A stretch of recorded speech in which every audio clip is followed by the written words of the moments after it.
Hello, and thank you so much for joining us for your SmackDown post show for October 6th. Holy cow, man. We are coming down the home stretch of 2023. Wild, wild stuff.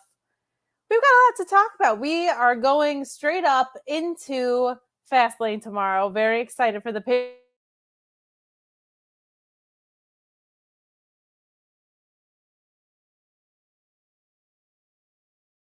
Did we lose you, Kate? I can't hear you. Uh-oh.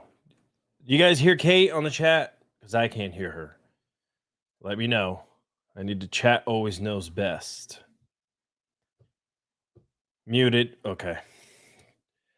Well, everyone, welcome to the Friday night post show here for WWE Smackdown. My lovely co-host, or should I say host, Kate Elizabeth here. Miss Kate Fabe on Twitter.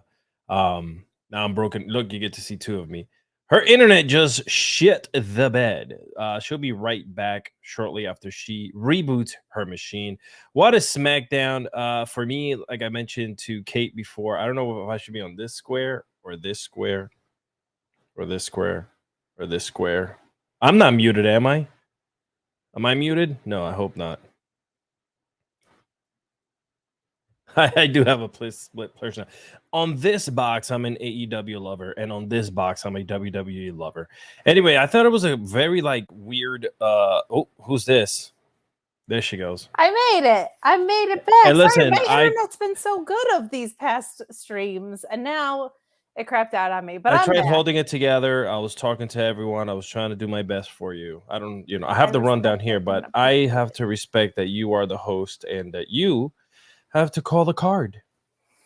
Well, I get to do annoying little things like remind you to get in your super chats and your humper chats at humperchats.com. I also do things like remind you to subscribe to Fightful Select because God forbid we go longer than a month without CM Punk drama involved. But we got a couple hints. The Phil Brooks, I don't know if you're familiar. Yeah, the fella you got on your shirts. We have an update, kind of. We've got as much information as we could possibly have for you on FightfulSelect.com, as well as news on Adam Copeland. Holy cow, I got to see his debut live, as well as one of the best pay-per-views I've ever seen live, as well as the best match I've ever seen live over the course of the past weekend. Holy cow. But so much more happening on FightfulSelect.com. You'll also get me and Alex Pulowski probably doing a Fastlane post show. He is supposed to be on vacation. I saw him in here too. I was wondering, yeah. Still covering my ass even when he's on vacation, which I appreciate. But we are going to talk about tonight's episode of SmackDown. Let's go. Also, nobody's ready for Alsco. You to leave a thumbs up on this video. Helps people find us in the algorithms if you would be so kind. And I remind you to subscribe to this YouTube channel as well, like 103,000 of your fellow friends. But for now, amazing. We are going to dive into what was the most medium SmackDown of all time, because apparently WrestleMania is on Tuesday. I don't said it, not me. We're loading up NXT, which will be fun for me and Alex Pulowski, I guess. But this was the go-homeiest of go-homes. There wasn't a lot to talk about here. And Alex, before we got on air, you were talking about how it's just been, and of course going into pay-per-view it's going to be, but we've just been in rematch city here on SmackDown. Yeah, I did mention to Kate behind the scenes that I'm starting a new rematch line. I'm calling it the Rematch City Wear, and it's going to be sold for everyone. If you guys watch any type of wrestling that gives you too many rematches, well, this line of clothing is for you. But yeah, it just felt like I can't wait for your the sub brand, the sister brand that's called Overbooked as Hell, and we're gonna sell House of Torture ones in New Japan. We're gonna sell Jeff Jarrett ones in AEW, and we're gonna sell. I also have one. You remember Where's the Beef or whatever from the 90s or whatever. Of course. Where's the Women? Where's the gals? With the wrestling ring at the bottom. Where's the women? But yeah, for the last couple of weeks I've been saying this to you, and I try to be a positive person when I get on here. I love wrestling so goddamn much, and whatever, when I'm on Twitter ranting and going crazy is because I love it and I want to see it flourish. But this past couple weeks it has seemed like I'm seeing the same names over and over and over again. If you guys are part of Fightful Select, you get the rundowns as well. And Sean just has to add like one thing. Backspace, that's it. one thing. That's it. It's like copy paste. It's kind of crazy. I'm not talking bad about it. It's just it does get a little repetitive at times.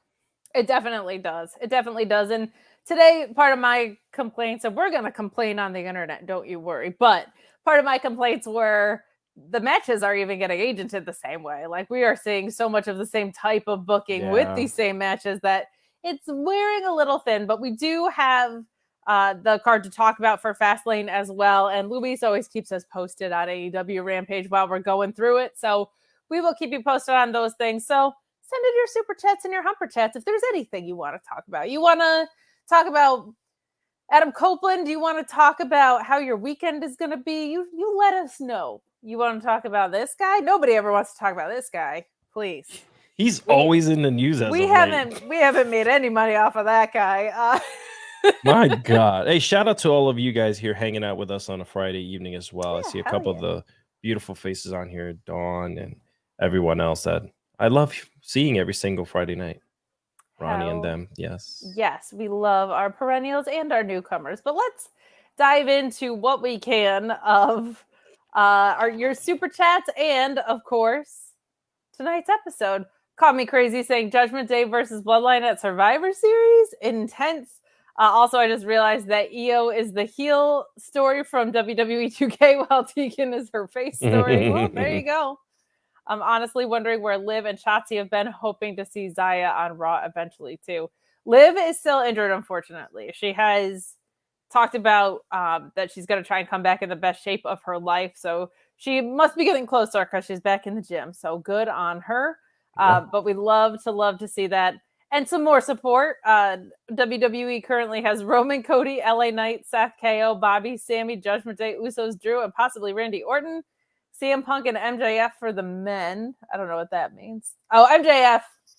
I think you better hold on to your horses before you go signing him to WWE. Women, they have Rhea, 3/4 of the 4 horsewomen. Kyrie, yet to be seen. Asuka, Io, Jade Cargill, and Bianca. They have a stacked roster, that is for sure. It's rarely with WWE, in my opinion, rarely is it the chess pieces that they have. It tends to be more of how those chess pieces are arranged, right? So that is where it gets tricky. But we're going to talk about all that and more. But we start today the way anybody wants to start, by letting us talk to you. Yeah, we get LA Knight coming out, hitting his catchphrase, but immediately cut off by Paul Heyman. That's heel enough right there. You cut off LA Knight in this day and age, you are a hardened heel. But Heyman saying some really great stuff in this. He is the best, man. He does a really, really good job of putting LA Knight over and tearing him down the way a heel is supposed to. He says that he has a reputation for spotting the next best thing in the industry. Hard to argue with that. And that he sees LA Knight as a megastar. The crowd responds with, yeah, and Paul Heyman does not like it, which I thought was so fantastic. He says he hates when the crowd does that. I laughed at that. I thought that was really funny. And some LA Knight chants broke out. Those really get under Heyman's skin here. And he offers LA Knight his condolences because now the Bloodline is going to have to do something about this newfound attention and popularity that LA Knight is getting. And LA Knight asks Heyman if he's done running his mouth and to put some respect on his name because he pulled out a receipt for all of Heyman's BS that he was not buying. But Jimmy Uso chimes in and says that LA Knight isn't going to make it to Fastlane. And Sikoa and Jimmy hop onto the apron, and darn it, to the surprise of literally no one, John Cena's music hits. He comes down to the ring, and the Bloodline kind of back off here. LA Knight grabs the mic and says, well, everyone's thinking about tomorrow night. He's thinking about tonight, which I was glad because, to be honest, it didn't feel like a lot of people were thinking about tonight with this episode, including creative. But he basically challenges Jimmy Uso, and Jimmy accepts. So that is how we open the show. Kind of predictable, but we're headed into a pay-per-view, right? Like, this is what's set up. That is going to lead, of course, to our main event. But what did you think of our opener? I thought it was well put together, and I really liked what Heyman had to say in this. Ladies and gentlemen, just another bookend. No, just kidding. I mean, we're seeing a lot of that, right? We're a seeing lot it of in yes. AEW too. Like AEW's doing it too. Yeah, Adam Copeland opened the show to grab people's yes, attention and then close it out, and then right? close it out. Yeah, yeah. Smart. It's it's television 101. You know, it's blogging 101. It's the hook. So, pretty damn good. I wasn't expecting it to flourish along the show as well as it did, as you know, with them trying to the bloodline and you know, the group wasn't in Judgment, they try to get together. Like I think that part of the show, just them trying to like get this all together from the beginning, and kind of just set little pieces around the show was pretty good. Outside of the rematches, I thought that story was great. You know, Yeah. No, I so agree. and Paul Heyman is on another level right now. Yeah, he's a wizard. He is on automatic. He is, and that's not a bad thing. I mean, like he is on point, on That top. reliable, yeah, every Yeah, single time. and I'm digging great hair, salt pepper Paul. Okay, all right. You know, I You don't kind miss of the skullet situation? no, because his face hasn't changed. His Paul looks great, and just he's getting wise man look, and I All like that. right. All right. I can accept that. Yeah, I can accept that. We got some chats coming in from you guys. Thank you for the support. We appreciate it. I know this was a thin episode, so we appreciate you guys creating some conversations for us to have. But we get Matthew England saying this might be a Sean question, but if Edge's WWE contract expired on September 30th and he debuted in AEW on October 1st, how did AEW not contract temper? I don't fully know the answer to that. That is a good Sean and Jimmy question for the hump on Wednesdays. But my understanding is a company cannot make a direct offer until a contract is up or like fully hint at one. He has some friends he might have talked to. So I think that happens a lot more than people probably realize. Like there's a lot of back channels that you can take. You cannot make a formal offer. And I don't think you as a company can have contact until after, like from a legal perspective. But Christian works there, right? Uncle Jay works there. I'm sure there were conversations being had. sure. When it was happening with Swerve, they were kind of making like direct offers, to my understanding, from WWE to AEW of saying like, hey, we want you back. And that is a big no. Big no. Sir Brendan, oh, hello. We have royalty in the chat. Hello, sir. Have you been knighted? So with Cena and Heyman on NXT, predictions for ending this. I don't think it ends until we get to Saudi Arabia. So I think this will probably continue. It would be cool if they mixed up Mello in this as a continuation, because Mello doesn't really have anything to do but mess around with Trick anymore. Any thoughts on how this plays out in NXT world? Jesus. I'm in a loss for words of with what's happening down there. Yeah, because they brought the Undertaker back, man. Like this is bananas. Mean, when you bring the dead man back from the dead, yeah, from retirement, literally, I don't know. It makes no sense. And and I said this on Twitter. It really doesn't make no sense. Why in the middle of October would you stack a card up like this against a you know, I understand that a company's going up against you because they were taken out of their slot and put there. They didn't choose to be on Tuesday, you know, but golly, I don't know, man. I have zero predictions. I'm looking at this and I feel overwhelmed, and not in a good way, you know? And like, what the heck is happening way? You should try covering NXT every week and wonder what the hell this is, because it makes no sense in NXT world, but I get what they're trying to do. Call me crazy saying Undertaker's dong on NXT. Fightful tweeted gong. Sean tweeted dong. And I appreciate that he did, because that just gives us the easiest little segue that you could ever ask for, okay? If your gong isn't ringing loud enough, okay? Jeez. If you've got your own little dead man situation happening and you want him to sit up like The Undertaker, that's all I needed. That's all I needed. If you need that, like, that quick snap up, Bluechew.com, code Fightful. Is your sex life stuck in developmental? Well, get ready for a call up with Bluechew.com and the code Fightful. Same active ingredients as Viagra and Cialis, but how about this? No awkward in-person visits, no trips to the pharmacy. It's shipped straight to your door in a discreet package. But let me tell you, your package is not going to be discreet when you use Bluechew, and the code Fightful helps give you that confidence, that performance to take you straight to the main event, if you know what I'm saying. When approved online by one of our physicians, it just arrives straight to your door. You're not going to have people nosing around with what you're doing. And right now, you get your first shipment free when you use the code Fightful. Go straight to the top. You know what I mean. Memorable performance, high spot, whatever other innuendos you can think of. Bluechew.com and the code Fightful.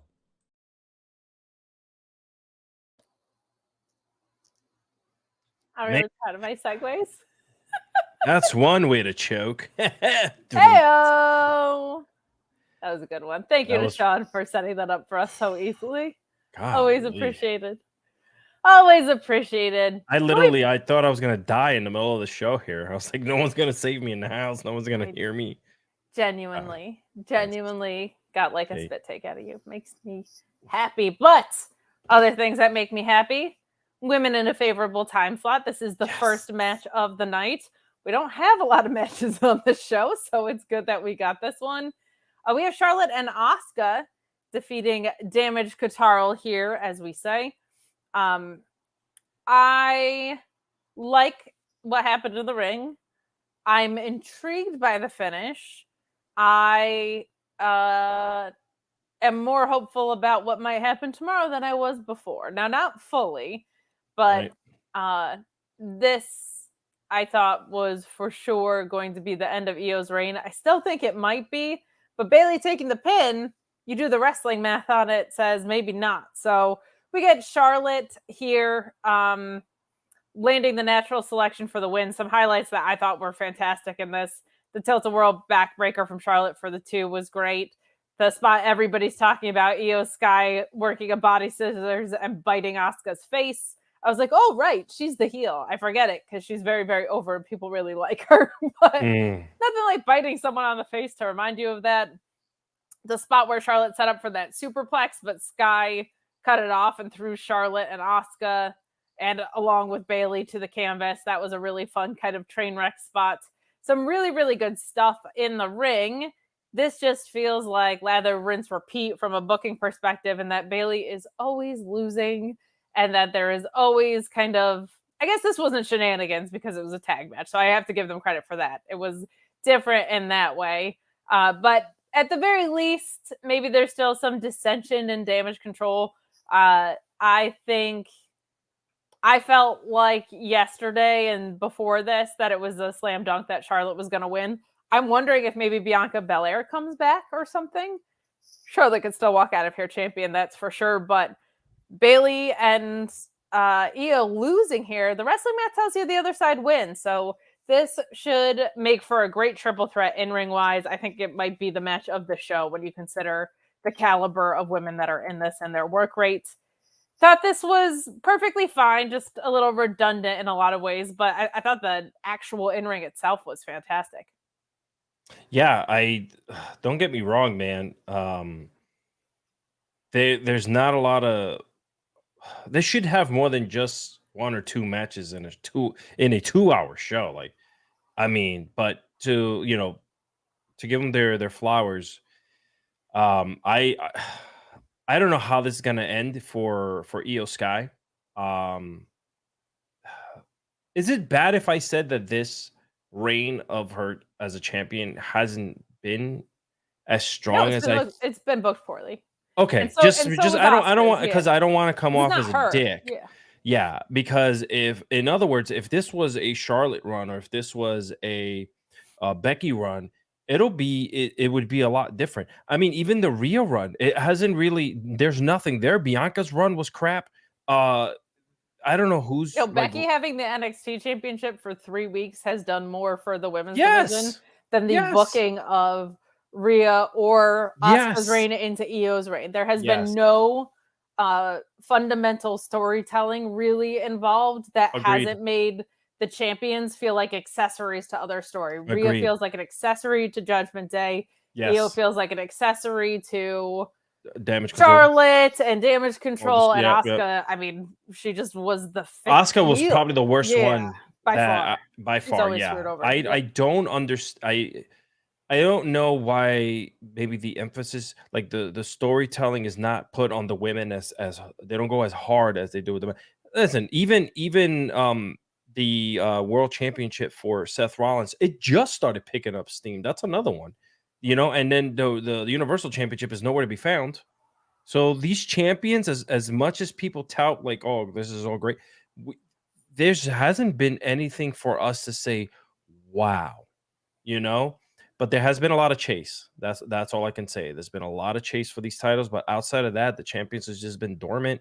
The matches suck. There hasn't really been anything worthwhile. I agree with you on that, and I feel like I've really liked, and you're right, it's only been of recent that it's really clicked in, but the Shinsuke Seth stuff I thought was great. Yeah. Or that really only been Gunther that has had like a memorable, great reign. And that's awesome because that should be a workhorse title and Gunther rules.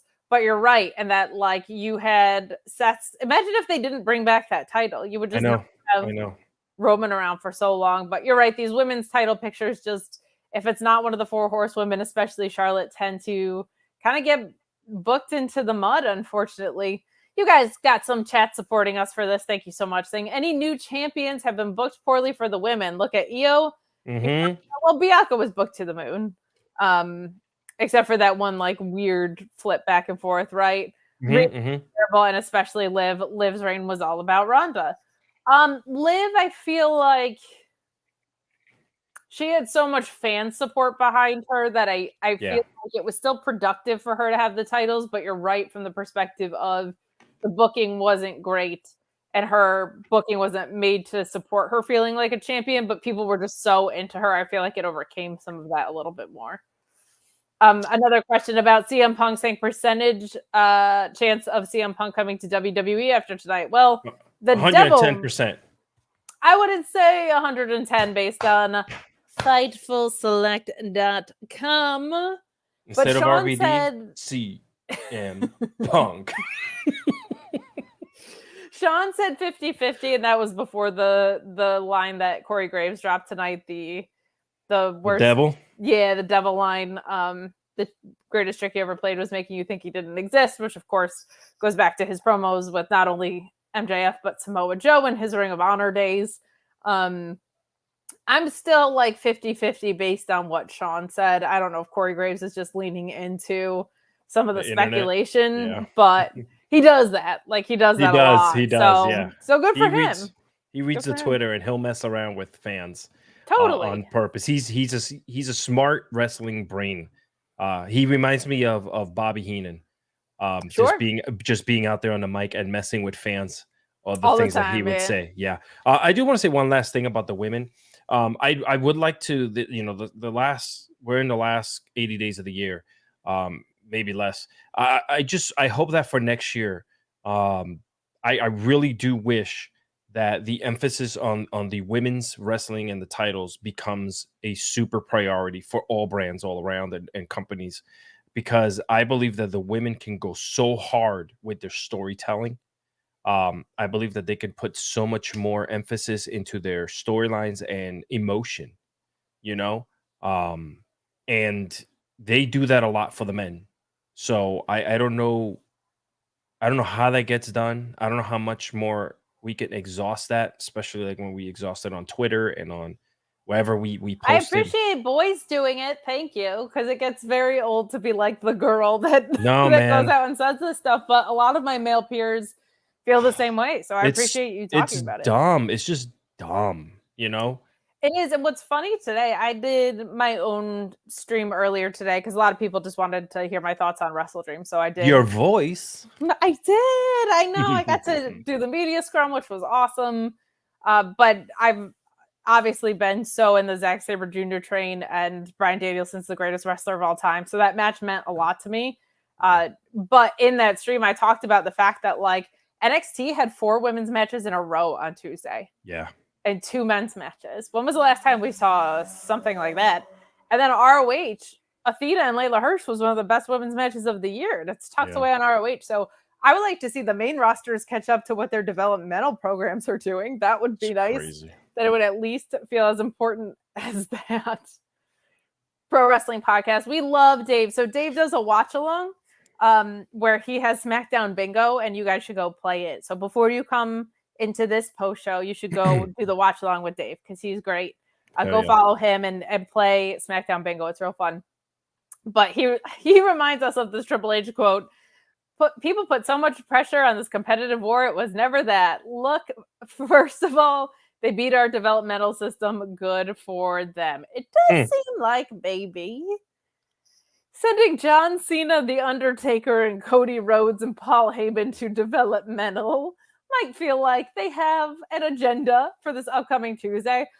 To be clear, I'm all for it. If you're going head to head with a wrestling company, I say load up your cards, have some fun with it. When this happened with SmackDown, you had Tony Khan being like, listen up, dog. Like, have fun with this. Don't be a nerd on the internet. I said it before on Twitter. We're going to invite Alex Pulaski in here for a moment, who should be on vacation relaxing with his family. But, AEW did 435,000 buys in the past 35 days, which is insane.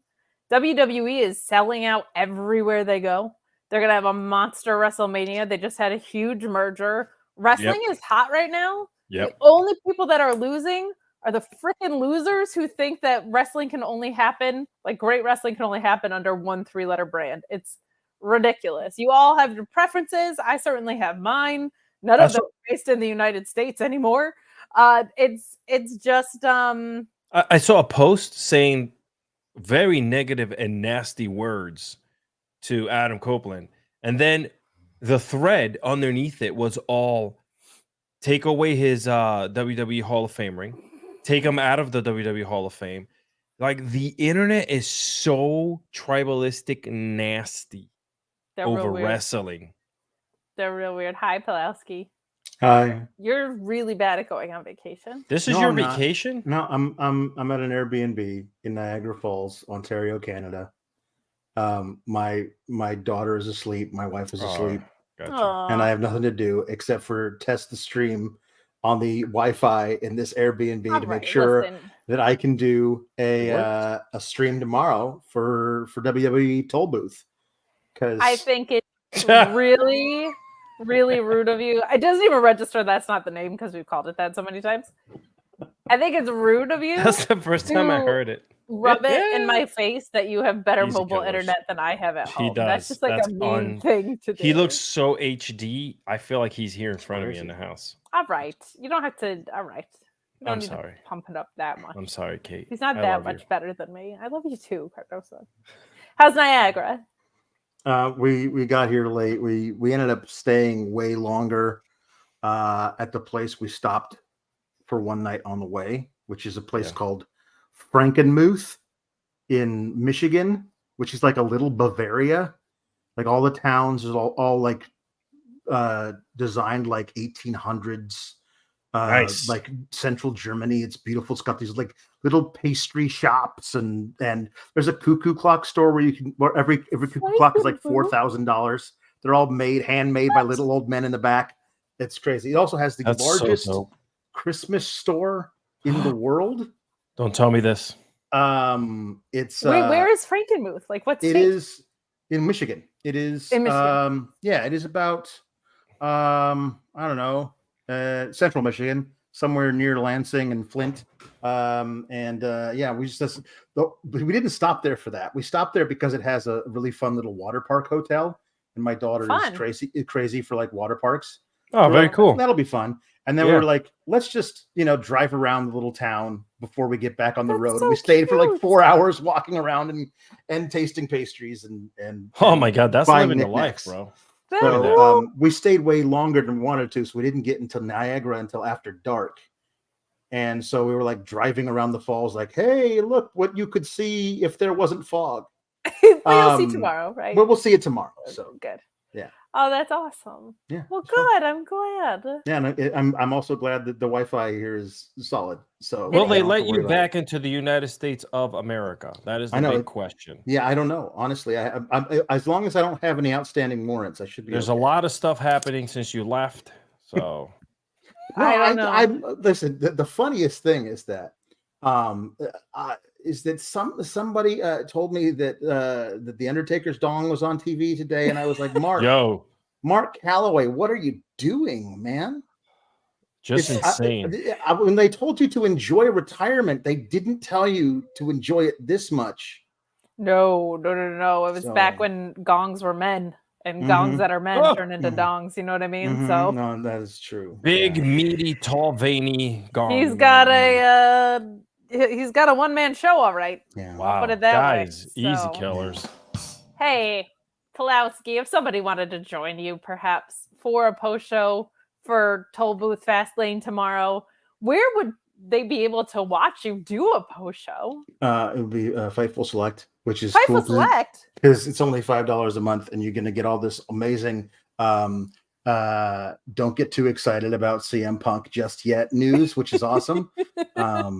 And also, whatever, if they decide to, I don't know, bring Stone Cold Steve Austin and The Rock, and I don't know, exhume Paul Bearer. Like, I don't know what's going on Tuesday, but they're bringing everybody. So you'll hear about it first on Fightful Select. Also, you can get a whole year for like, what is it?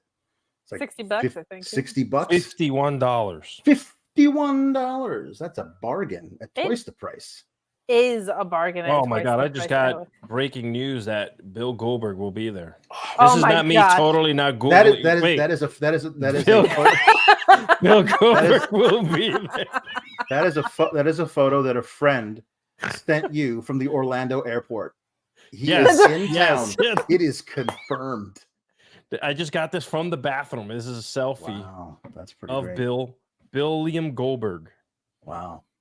We've got Will chiming in. Will's always so supportive. Thank you. Hey, Will. For the sizable chats, always, especially saying, all I'm going to say is we did the same thing with Cody, and people said with me just saying it's all work with Cody. I learned my lesson with that. So maybe Punk might come back. He's definitely a might.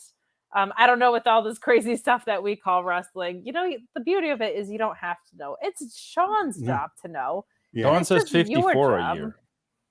Yeah. I think so. Yeah, I think it was discounted. She got it. I think she got it for 54 years. She went in and said, "You know what? I'm gonna support this goddamn team that I watch." It was 51 for like a little introductory period. Now it's 54. Now you missed the promotional Heavens forfend, you have to spend an extra $3. I will only pay $69 for it.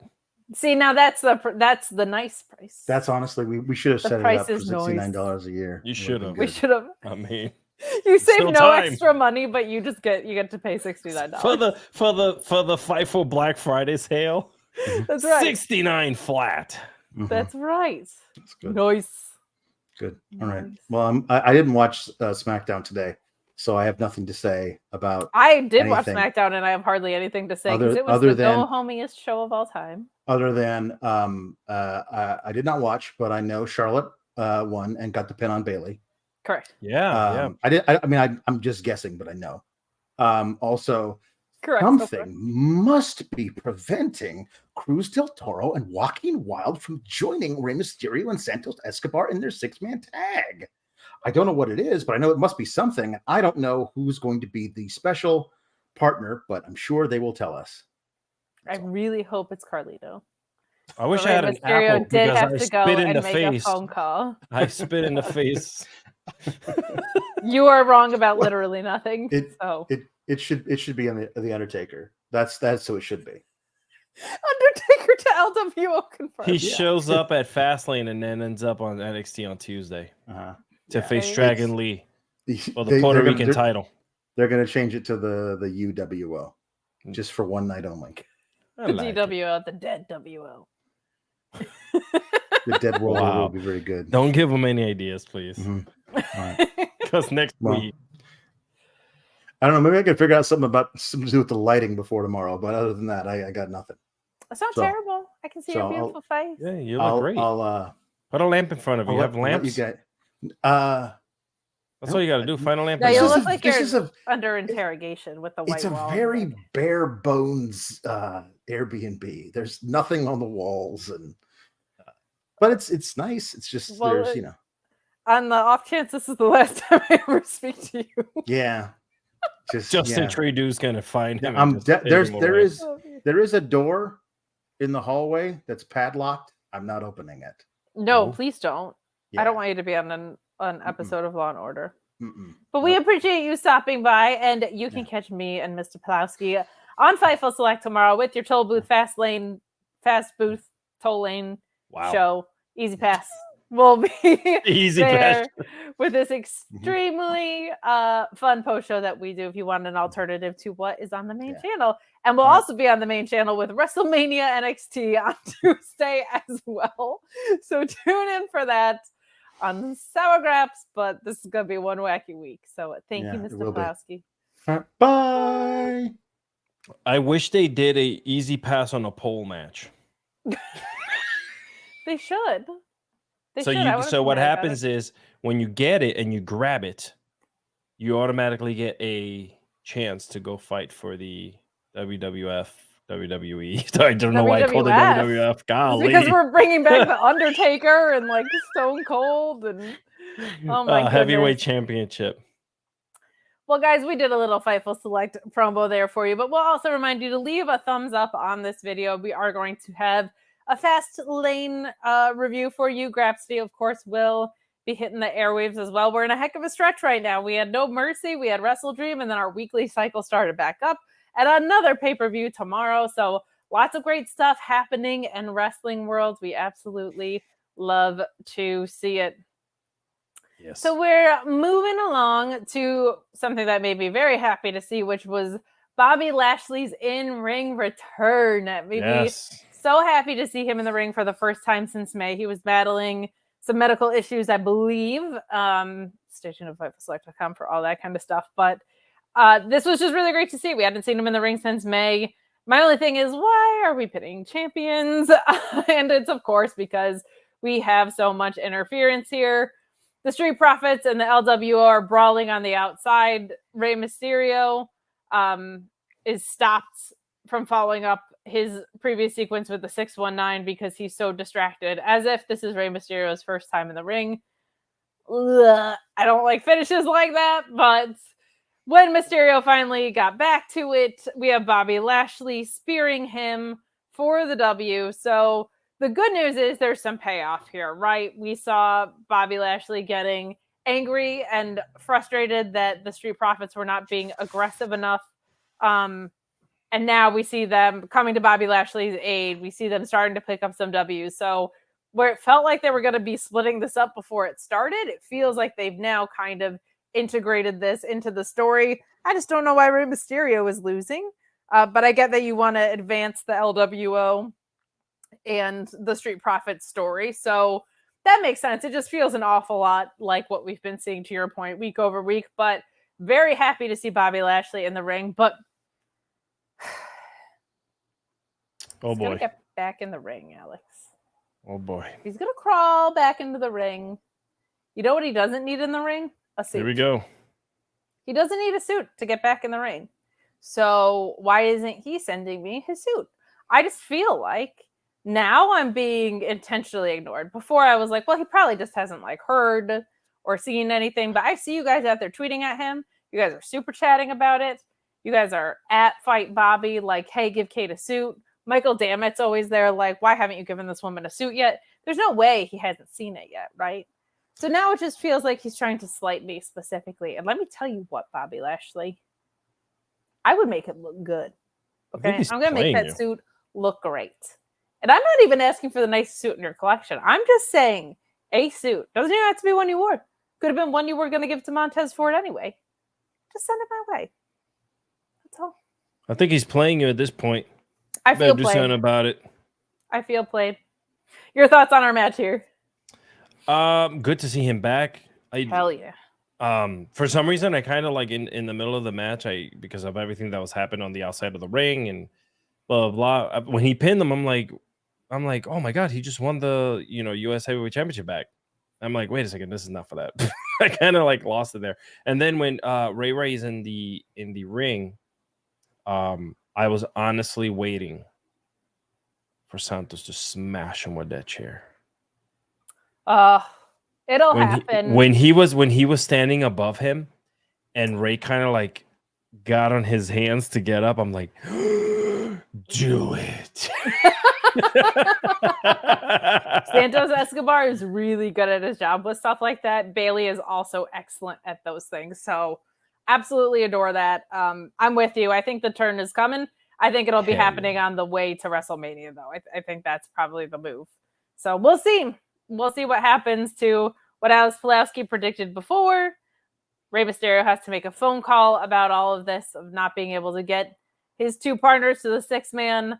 I'm hoping that it's Carlito that's on his way. Good stuff there. Though so predictable, Alex knew it before he even watched the episode. So it's crazy. He's just a savant. It's because we're Puerto Rican, me and him. So there you go. There you go. We got some more chats that came in. Thank you guys so much. Yeah.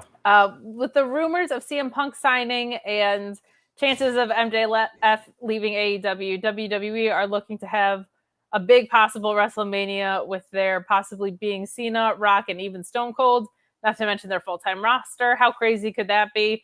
I really think people should halt it on the MJF stuff. And I think people might be getting ahead of themselves with the CM Punk stuff. Tonight's line on commentary definitely makes it a little bit more interesting. But if they're letting MJF run with this stuff, and we know he signed for an extension or some sort of contract right around the time he was trying to get on a plane, I'm thinking MJF is sticking around for a little bit. I don't think they let you parade it on television if there's actually a chance that you might leave. So I think people need to go easy on the assumptions here. But it would be nuts, right? It would be an embarrassment of riches. But I think if there's anything the past month of wrestling has shown us, it's that momentum can swing on a dime. Like, people were going nuts saying, like, AEW's dead, The Rock and Jade Cargill are showing up in WWE, and then Adam Copeland signs up. Mercedes Moné is still on the market. And Mustafa Ali is now out there. Dolph Ziggler's out there now. Like, everything kind of changes, and I wish people would recognize that that's a really good and healthy thing. Yeah. Because it helps competition get driven, and it also helps wrestlers make a lot more money than they would otherwise. So I am all for that. But it is nuts. It's an embarrassment of riches in both companies right now. Like, it's pretty crazy. So that would be crazy. If I'm WWE, I'm steering clear of CM Punk. I say 100%. That with CM Punk being my favorite wrestler, maybe ever. I don't think when you are selling out houses left and right, you're making more money than you ever have. You are making more live money than you ever had. You don't need to run the risk, especially when you've just got The Rock and John Cena in your pocket. Yeah. That being said, there's always more money to be made. The other thing is you don't have to worry about CM Punk going to the competition, right? Like, we're pretty clear that that's not going to be the case. So it's not like you have to take him off the market just because. If I am them and I do want to bring in CM Punk, that guy is working Stone Cold at WrestleMania as a short program, as an intro. And then if he can prove that he's a grown-up backstage, maybe you're talking a little bit longer. But the dream match that everybody's wanted has been Stone Cold and CM Punk. That's the match that Punk wants. You run very, very little risk because you can just have him there for a 3-month sprint. And then if that goes well, move on from there, if that's something he's willing to do. To his credit, he takes a lot of pride in being a guy that shows up every week. So that's what I do if I'm WWE. I'm like, nah. But if you're like, there's a lot of money to be made there, sure, go get him. But I would say give him a trial run. Give people a dream match in the process, and then if all goes well, maybe extend it out from there. But I don't know. Read the Fightful Select report, because I think people are getting way ahead of themselves with this. He is heading to WWE thing. No, I'm not gonna say anything. Go get Fightful Select. Go get Fightful Select. Go get Fightful Select. Things are not. It's not like a time heals all wounds situation. I'll put it that way. There's still some people who do not like things. There's people in that company that just. You gotta take your coworkers into consideration, like the people that work for you. That also said, it is a corporation. They can do whatever the hell they want and tell them, listen, you're getting a paycheck, deal with it, and we're all gonna freaking make money together. So that is true, but I will say, if you go to Fightful Select, you'll read that a lot of the people that there's issues with are top people in the company. people. So it's not like it's not a foregone conclusion. I'll put it that way. Okay, we're moving along to what was Alex's favorite segment of the night, undoubtedly. Our spooky Scottish witches are back. Will Chisholm saying, "Hey Alex, they showed your spooky women tonight. I hope they're not just back for Halloween and then they go back into Spooky Land. They're way too good of a tag team for that. But it would be egregious if we didn't have them on for spooky season, as they are spooky Scottish witches. For the love of God, put them back on television." They're a great tag team too. Like whatever Chelsea's gonna do, they're a really, really fun match for, like, to have somebody that's in spooky weird world against someone with Chelsea's personality. I think it's just a home run. Like there's so much fun to be had there from a creative perspective, but they're great workers. They had so much momentum coming up from the NXT call up, and then they didn't really do anything with them. So very happy to see them back here. Very happy to see what could be around the corner from them during spooky season. I know you're a fan for a lot of reasons, not just the thirst reasons, but for also the fact that they are ass-kicking witches. I've said this before. I love my women spooky, and that could probably put me in a chokehold and power bomb me through anything. Like, and that's what they bring. That's what they bring into the ring. That's just who they are. You can tell they're physical, they're tough, but they're also extremely good at their quote-unquote gimmick, because if it might not be a gimmick if they're really witches. Maybe they're really witchy women. My number's 973. But yeah, I mean, I hope that they do bring them in. I hope that they we spoke about this earlier about the title situation. I hope that they fix the title situation. They could be great, great tag team. You have a lot of people that could come together to chase them around for that belt, and just kind of like really put them up there on an on a pedestal, like show off your women. This is who yes, us guys are thirsty for that kind of stuff. Me specifically. But on the other hand, I really just love their in-ring, work. Honestly, Agreed. like they're just amazing at what they do. Agreed. And they have a really nice balance between the two of them. Kaylee Ray and Isla Dawn, I feel like, work similarly in the right ways and are different enough in the right ways that as a package they work together super well. Come to me, my witches. Come to me, witches, you spooky women. We move along to Dragon Lee versus Austin Theory, which, shock of the night, there's interference with. I know that's surprising. Interference all over the frickin' place. But we have, man, I feel like Grayson Waller has pulled Austin Theory in the right direction, but he just feels very generic on the mic to me. I hate to be so negative, but this promo just felt like the most generic heel thing in the whole wide world to me. He's like, says that everyone's in the presence of greatness. All right. He says that he was such a nice guy that he allowed The Rock back in the ring, but he's the 150 million hitman. Like, this just all reads as I asked ChatGPT to write a heel promo for me. Like, this is just not great. I think him being with Waller definitely protects him in that regard. But like, I thought when he lost, he was going to go away and they were going to repackage him because he's fantastic in the ring. And they didn't do that. And things haven't really improved for him specifically. He got eaten up by Cena during his Mania run. He got eaten up by The Rock when The Rock came back. This is not good from that perspective. But what is good is this match, because that guy can go between the ropes and holy hell, can Dragon Lee ever go? He's 26 years old. He's incredible at this. He's already so accomplished. He feels like he's just moving up to the main roster now. Everybody's kind of floating everywhere right now, but I think we'll probably be seeing more of him on the main roster, which is great. Like, he does not need development by any means. But this ends with Waller slamming Lee's head on the apron and rolling Dragon Lee back into the ring. Then out of nowhere comes Cameron Grimes, and he attacks Grayson Waller. And that's enough to distract Theory. Lee gets the roll-up and the win. You know how I feel about distraction roll-up finishes. Yeah. We've seen a million of them. They were the only thing we saw during the pandemic. I'm not like, you know what I miss from the pandemic era? No. Like, these wrestlers are better than that, but I do really like, A, seeing Dragon Lee in action, B, a lot of what else happened to this match. It was just really, really good in-ring, and C, Cameron Grimes being back on my screen again is good. This guy is too skilled to be off screen. He has such a great personality. I don't want that to get lost in this angle. He is a larger than life character. I love Cameron Grimes. He was such a highlight in NXT.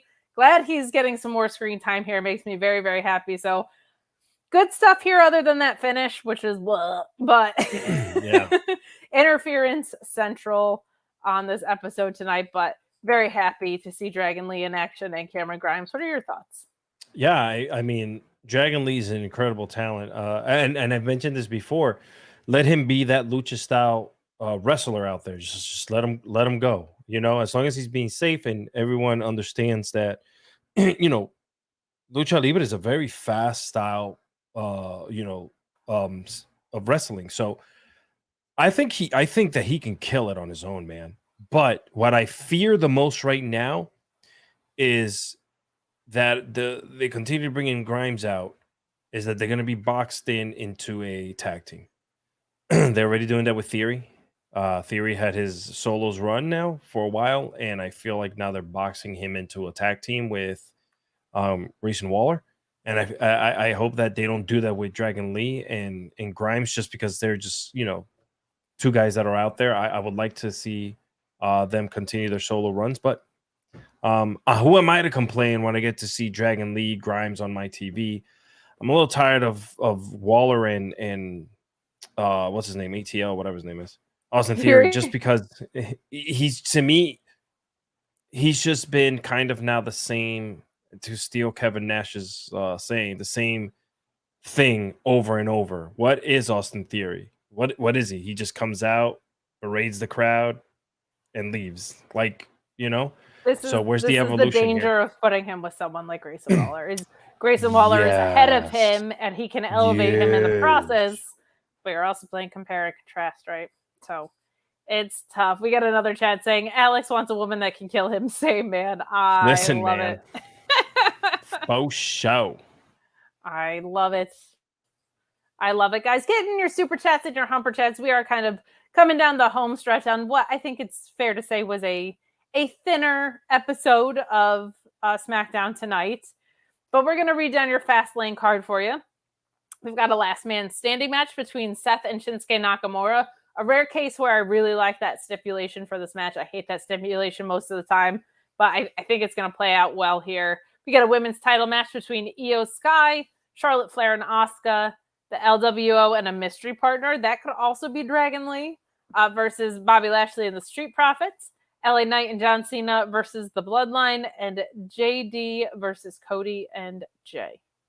JD being Judgment Day, not JD McDonough. I had to play with that in my brain.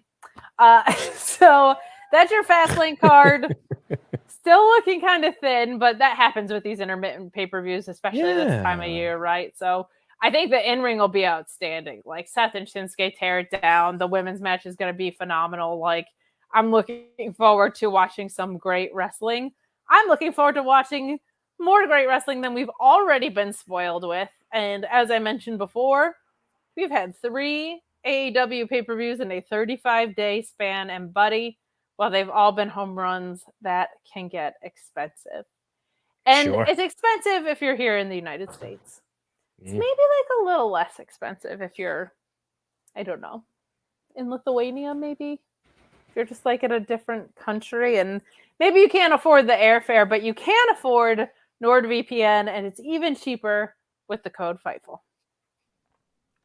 Buying pay-per-views on NordVPN.com/Fightful is going to enhance your pay-per-view buying process.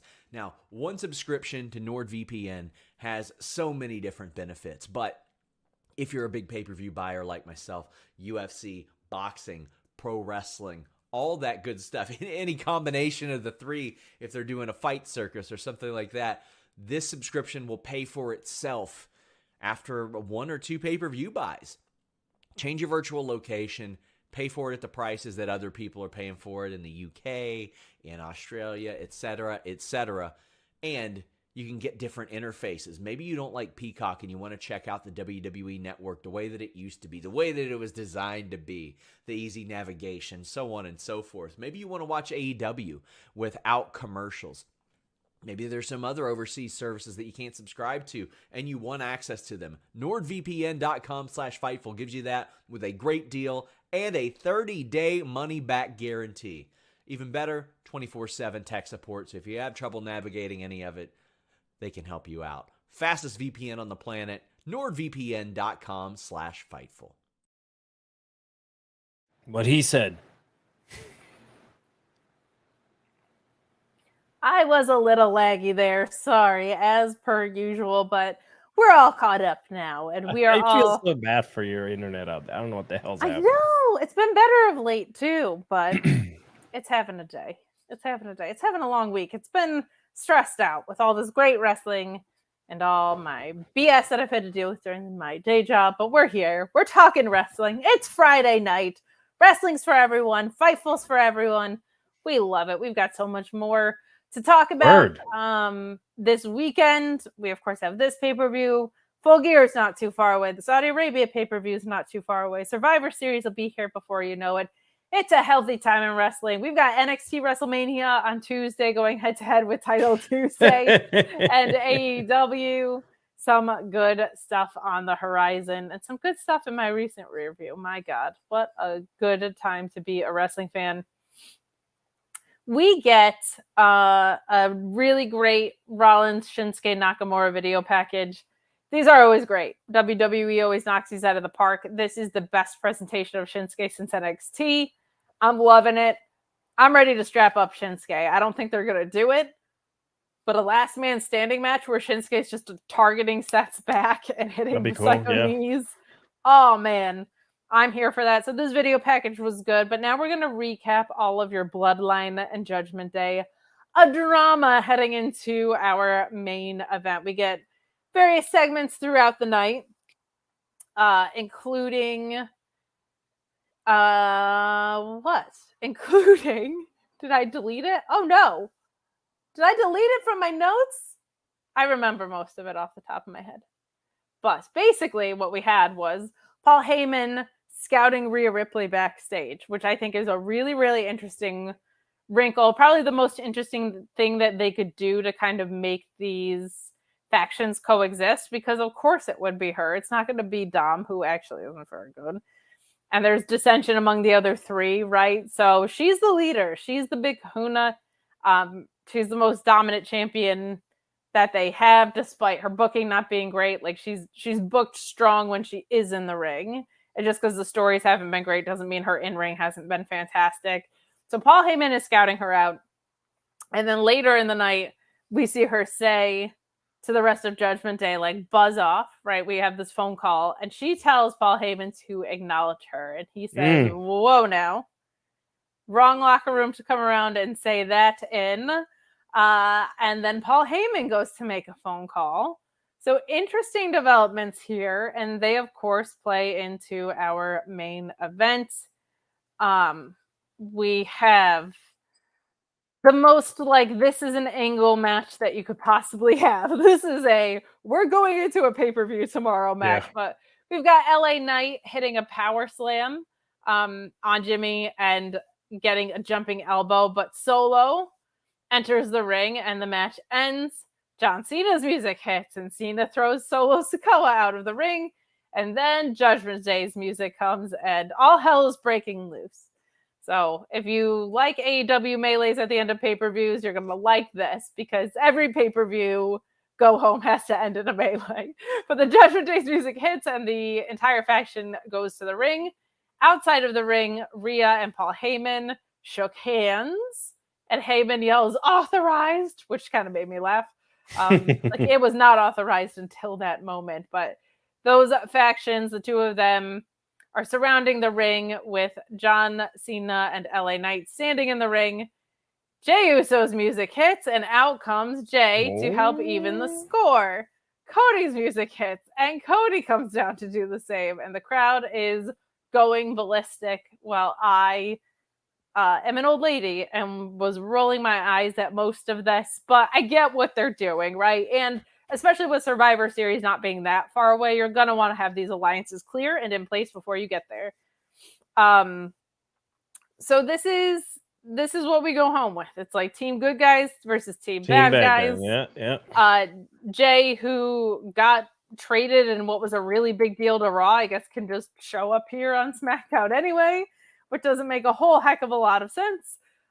But good enough, I guess. And Cody, I think, is at SmackDown and probably will be sticking around SmackDown. Yep. Got some big stuff around the corner, right? We've got the pay-per-view tomorrow. We've got Saudi Arabia. We've got Survivor Series. And then we head into our funky season until the new year starts. So this is very... I'm not into like revolving door promos. I'm not into we spilled all the guys in the back. But it makes wrestling sense. I can't argue with that. So, well, it's not necessarily for me. It makes plenty of wrestling sense. What were your thoughts on our main event and our go-home segment? It was great. As I mentioned before, I just love the fact that they were able to thread it throughout the night. I don't really like bookends type of beginning and ends that take too much of the show. This one didn't feel like it did. They kind of just they used the entire show to thread it all the way to the end. I like this alliance between the Judgment Day and Bloodline. I don't know where it's going to go. The Blood Day, you want to call them, or Judge Line, whatever you want to call them. But Judge Line's really good. It'll make a lot of shirts. I'm making those tomorrow.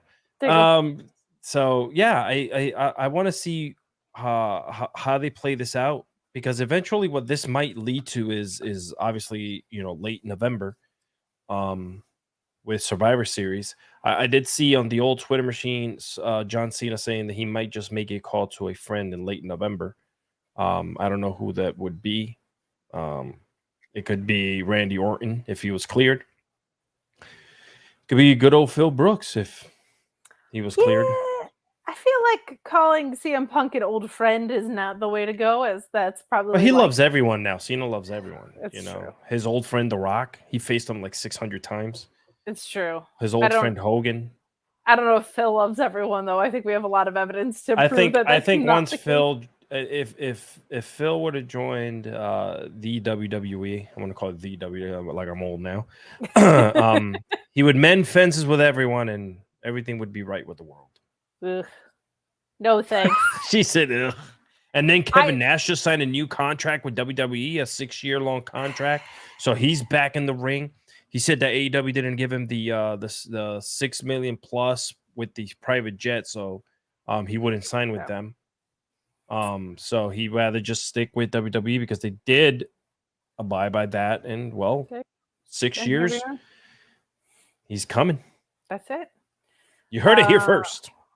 Yeah, even as a CM Punk diehard, like, he's better as a heel. So the idea of him showing up and doing more babyface stuff, I'm like, pfft.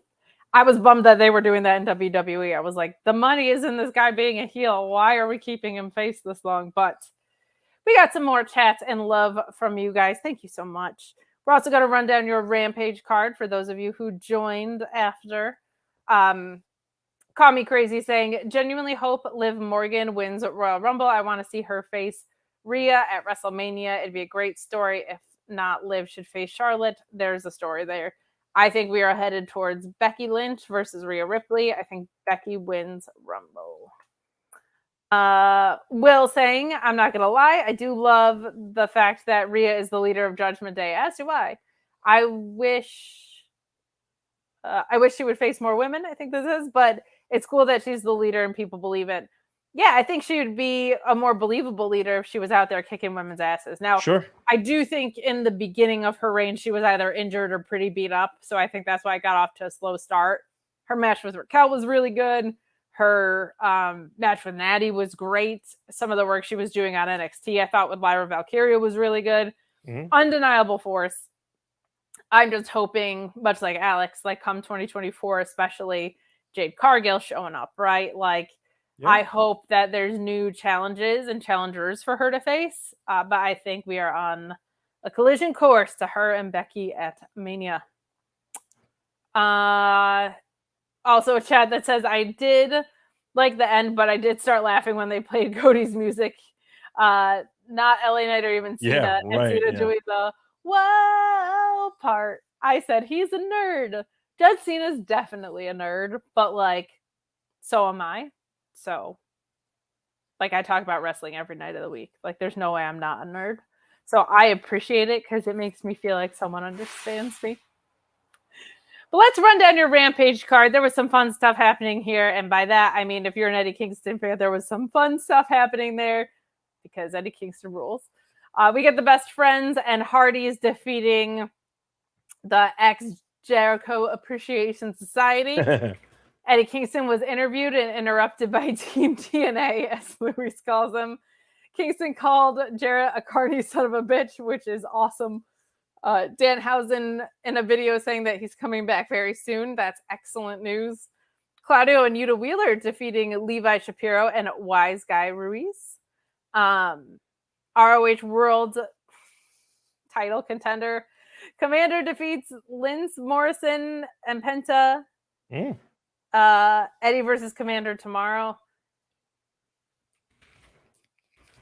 Put ROH shit on ROH. I know. I'm so tired of this.